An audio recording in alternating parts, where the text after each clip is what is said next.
I found out my sister got married the same way you find out you've been replaced. Casually, publicly, on purpose. I texted her that morning, nothing dramatic, just, hey, did you guys ever pick a date? I was making coffee, half thinking about work deadlines, half wondering why she'd been weirdly distant for weeks. She replied in under a minute. We got married yesterday. Then, before I could even process that, another message came through.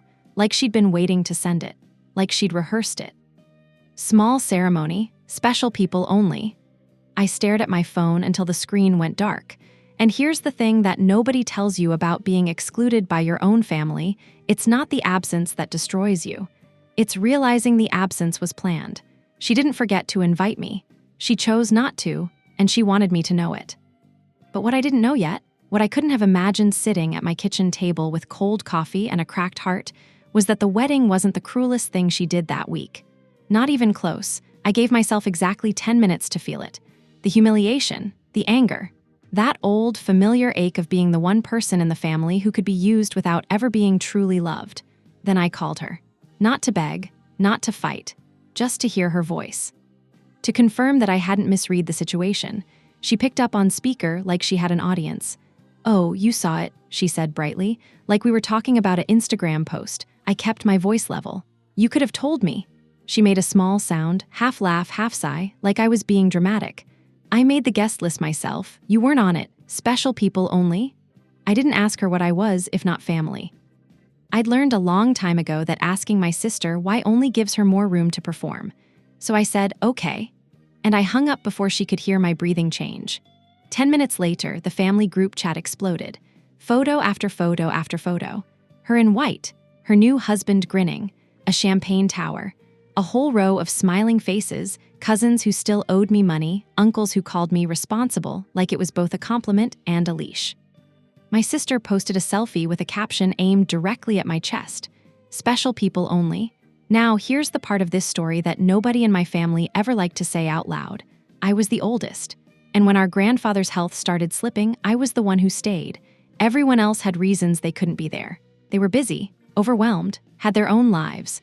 I was the one who learned his medications, sat through the doctor appointments, paid the bills when his mind got foggy, fought off relatives who suddenly cared the moment they caught a whiff of inheritance. When he passed, he left my siblings something. He left me the responsibility. I became the executor of his estate, the boring one, the one who made spreadsheets, said no, absorbed blame, and still got called controlling for it. I paid my sister's rent for 2 years because Grandpa's last words to me were, take care of them when I'm gone. I took that seriously. She took it for granted. So when she excluded me from her wedding, I understood exactly what she was doing. She didn't cut me out because she didn't need me. She cut me out because she didn't want me watching what she was about to spend. A week passed. I didn't confront her. I didn't post cryptic quotes. I went to work, paid bills, kept the peace the way I always kept it, with silence and money. Then on a Tuesday morning, my phone rang. My sister. I already knew this wasn't an apology. Hey, she said, voice light like we were friends. Rent's overdue. Did you send it? The landlord emailed me and I really can't deal with this stress right now. I literally just got married. The audacity was almost impressive. I opened my laptop not because I believed her, but because I needed to see the record for myself. The lease on her apartment was in my name. Had to be. 2 years ago, she'd begged me to co-sign because she couldn't pass a credit check. I pulled up the payment portal. Paid.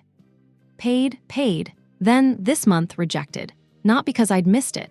Not because of insufficient funds. Rejected because the payment destination had been changed. I scrolled to the audit tab. My stomach dropped. The routing hadn't been changed by property management. It had been changed by an authorized payer added to the account, added the day before, timestamped down to the minute. And next to the name of that authorized payer, my sister's name. Her new married name. She hadn't been calling about overdue rent. She'd been trying to redirect my monthly payment into her own personal checking account and then call me pretending I'd failed so I'd pay twice. Once into her pocket, once to the actual landlord, while she kept her hands clean and her face innocent. I asked her, very quietly, why were you in my account yesterday? The line went cold. You can't prove anything, she said. I was already printing the audit log. I drove straight to the property management office. The manager, a calm, careful man named Marcus, pulled up my account and confirmed everything. Forged authorization letter. A photograph of my driver's license taken without my knowledge. My sister had physically walked into their front office, used their kiosk, and submitted falsified documents in my name. He also showed me a note typed by the front desk clerk the day before. Resident sister stated leaseholder is unstable. Requested to be added as authorized payer. Claimed leaseholder agreed but panicked. Unstable. She used that word like a master key to make people stop asking questions. Marcus froze all account changes and flagged the incident. I walked out with a paper trail and drove directly to the private mailbox store listed as the verification address. There, I confirmed what I feared. A certified envelope addressed to me from the county probate court had already been picked up. Signed for by my sister. She wasn't just rerouting rent, she was intercepting legal mail. At the probate courthouse, the clerk pulled up my grandfather's estate file and told me carefully that someone had attempted to change the correspondence address to that same private mailbox, and that the request had been denied because the court had already placed a mail hold. Then she slid a document under the glass. A petition, filed 2 days ago, by my sister, to remove me as executor of the estate. On the grounds that I was unstable, that I had mismanaged funds, that I had financially exploited the family. She turned every bill I ever paid on their behalf into evidence of control. She turned my presence at Grandpa's bedside into something suspicious. She'd built a case out of my love and called it a crime. And at the bottom of the petition, where a contact number should have been listed, she hadn't written hers. She'd written my mother's. I called an estate attorney I'd kept in my contacts since Grandpa passed. Like a fire extinguisher I hoped I'd never need, I told him the shortest version. The wedding, the rent call, the portal log, the mailbox signature, the petition, the mail hold. He didn't pause long. We respond today, he said, and do not pay anything else for your sister. Not rent, not utilities, nothing. She's building a story where you're the controlling one.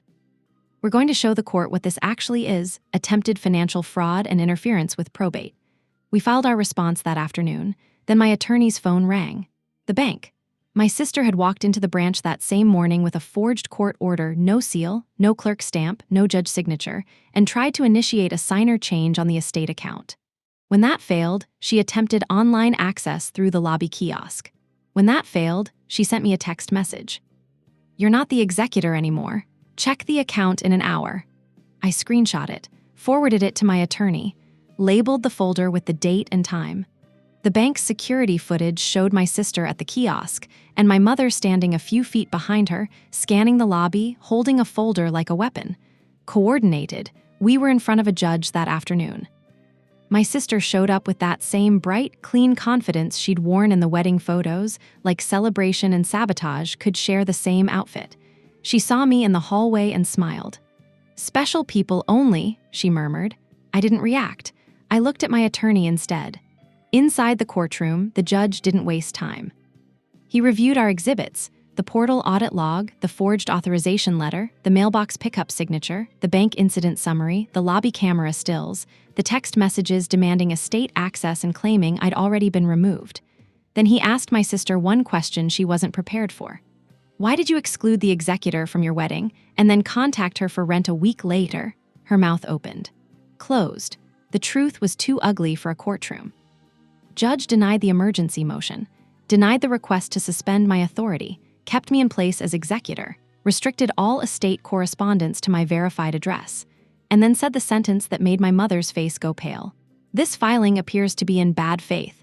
I am setting a show cause hearing for sanctions and referring this matter to the district attorney for review of potential perjury and forgery.